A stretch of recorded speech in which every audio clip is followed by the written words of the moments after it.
Hello my friends and welcome back to Kev's Hobby Showcase. I am of course Kevin. You may have also seen me on Tabletop Jones Productions where John and I are the two idiots playing board games.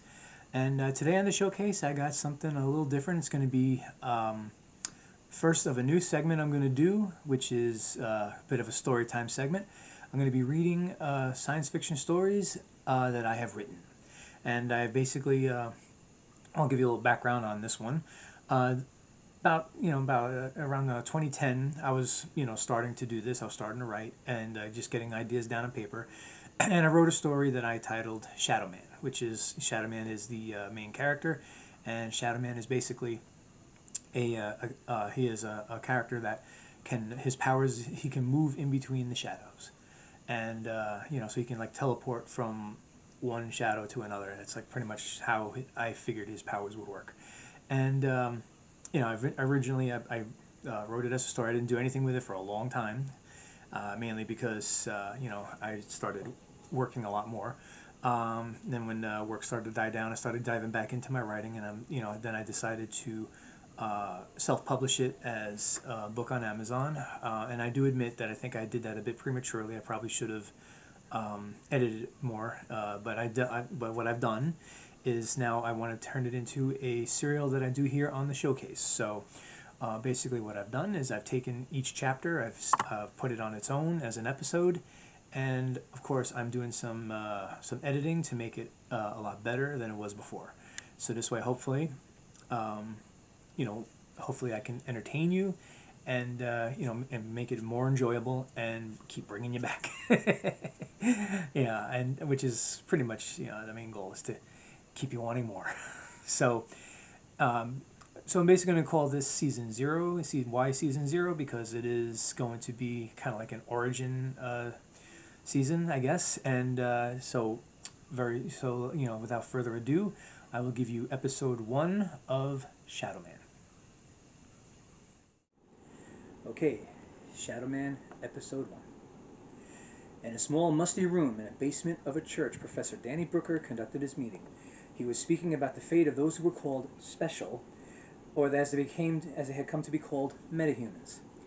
Speaking about them had been outlawed, and any who were found were taken and severely punished, just for being born different.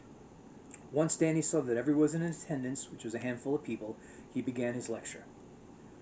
Okay, everyone, let's pick up where we left off last week. They have been around for centuries, always careful not to reveal themselves. They were small, then a small group of them were caught on a news camera. After that, hiding wasn't an option. For the most part, they were accepted. Some even attained celebrity status, but it didn't last. Who here remembers the name of the group that started persecuting them? Asked Professor Brooker.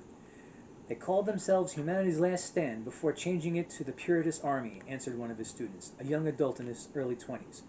No names were used by Danny's students, and none were ever written down. The fear that if anyone who were discovered, if anyone were to discover these lectures, everyone who was involved would disappear, never to be seen again. That's right. It was they that first started the protest. The Puritas preyed on everyone's fears. It was because we live in an age where terrorists are commonplace and at times undetectable. Too many times our society was lulled into a false sense of security and then attacked.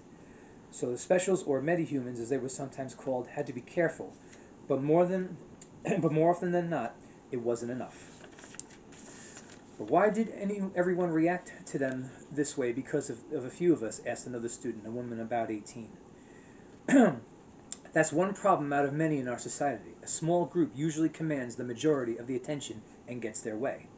Even if the majority of a given populace opposes them, sympathy swings public opinion to the minority. At first, lawsuits were the only means of attack against the metahumans. They would help save a normal human causing a minor injury, usually through no real fault of their own, and then the lawyers would go to work, and more than a few of the metahumans were brought to financial ruin. But they were saving lives. Why was this allowed to go on? Why didn't anyone stand up and put a stop to it, said another student, a male almost 30. This was attempted several times, but people saw dollar signs and that was it. Also, judges and politicians felt it was a great way to gain votes from special interest groups. But it didn't end there. As metahuman after metahuman was losing in the courtroom, the Puritists began physical attacks. They had accumulated so much money from the lawsuits that they were slowly growing an army. It was publicly known that the abilities metahumans had was genetic. So metahuman detector was created from their research and development firm. It was able to, it was able to find a specific gene in a blood test that indicated they had abilities. It was often applied by force. Once found, a metahuman was severely beaten and sometimes killed. It was then when they started disappearing. Now, there are two theories of what was happening. First was that they were going into hiding. The second was that they were being exterminated. What about the news video? A male student in his 20s asked. Yes, I was just getting to that. The most prominent special sent a self-made video to all the national news networks. He stated that all the specials were leaving. Too many were being hurt, so he took it upon himself to create a safe haven for them, and the ones who were left vanished, never to be heard from again. Who remembers the special that we're talking about? Charlie Brooker, the Shadowman, said the female student. That's right. He has the ability to teleport between shadows. That's how he was able to get everyone into hiding without being followed. Now with the specials gone, everyone thought the Puritist army would just fade away. Instead, they grew more powerful. While everyone was persecuting the specials, they gained political clout and became their own party. Through political means, they took over the country.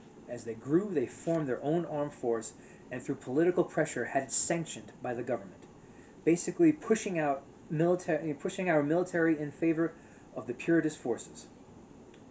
As time went on, the Puritist power grew, and we had no one to oppose them. Our society changed due to fear, mongering, and greed. Democracy had become non-existent in this country, and classes such as this one must now be held in secret. If the Puritists knew what we were doing, we would be arrested for treason. What I say to you now, I say for all our sakes. We need to find the specials. Only they can save us from what we have done to ourselves. We need to find them before the Puritists take their armies, their message, and their oppression worldwide. America has fallen, but we must act now to save the world. Sorry. But surely, they won't trust any of us now. Not after all that's happened. How can we convince them to come back? Said the male student in his 30s. I don't know, but we must try. Now everyone, class is dismissed. Please leave a few at a time. We don't want to draw attention to our unsanctioned gathering. Be safe, be careful, because the Puritists have eyes and ears everywhere. Over the next hour, students leave in small groups, little by little. Once the last of them had left, the teacher, Danny Brooker, starts to pack his belongings. Tucking the last item in his bag, he starts to turn off the lights. Before turning off the last light, he hears a rustling in the darkness. He prepares to run, fearing he has just been found out by the Puritists, when the darkness speaks to him. I see you're still trying to swing public opinion our way, even after all we've lost. You still feel we can win. Danny, you need to stop before you get yourself killed. Charlie, is that you? Charlie Brooker, the Shadowman, stepped out from the darkness. Charlie, it is you. After all these years, you finally come back. No, I haven't. We get news of what's going on from time to time, and I just needed to check on my little brother. You know better than to take on the Puritists. We barely managed to escape their rise to power. Now we are safe and out of reach, at least for now. As for us coming back, we put our lives on the line, and the general public turned their back on us. We owe them nothing.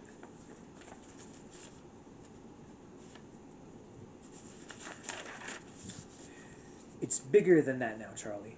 They're going to try to go worldwide. Eventually they will find you. Please come back. We need to fight a revolution, and we need to do it now. The majority of the people realizes they were wrong, so please don't keep punishing us. Only your people have the power to defeat the Puritists, and you know it. Only the specials can give us hope. Charlie gave his brother's words some serious thought. Time, as usual, was crucial, so he thought quickly. But he knew there was only one way to go forward. I'll tell you what I'll do. I'll take you to our council meeting so you can pitch your story to them. If they vote yes, we'll send a team back. If they vote no, only you go back and humanity is on its own. Okay, Charlie, We've got a deal. When do we leave? Right now. Then darkness engulfed Charlie and Danny Brooker. Only Charlie knew their destination, and Danny would be given what he hoped would be the most passionate and moving speech of his life. or else everyone on Earth is doomed. That ends episode 1 of The Shadowman. Okay, so that ends episode 1, like I just said, of Shadowman. That's all I'm going to have for today. I'll have episode 2 available next month. The first Saturday of every month, or the first weekend of every month, I should say, is when I'll be having these this new segment available. So, what I do want let me try that again in English. What I do want from everybody who's watching is feedback. Okay, let me know what you think of the story. Let me know what you think of the writing. Let me know what you think of the setting, the way I'm reading it. Anything. Constructive criticism is always welcome. Okay, and sometimes I even listen. All right. Well, anyway. So please like, subscribe, and share this video as much as possible. I do hope I am able to entertain as many people as I can. And I'm really hoping that this catches on, because I do enjoy writing science fiction stories. I have tons of inspiration, tons of ideas. Getting it down on paper makes me feel awesome. So, I really hope you enjoyed this. And I will see you again. Take care of yourself and have a great day.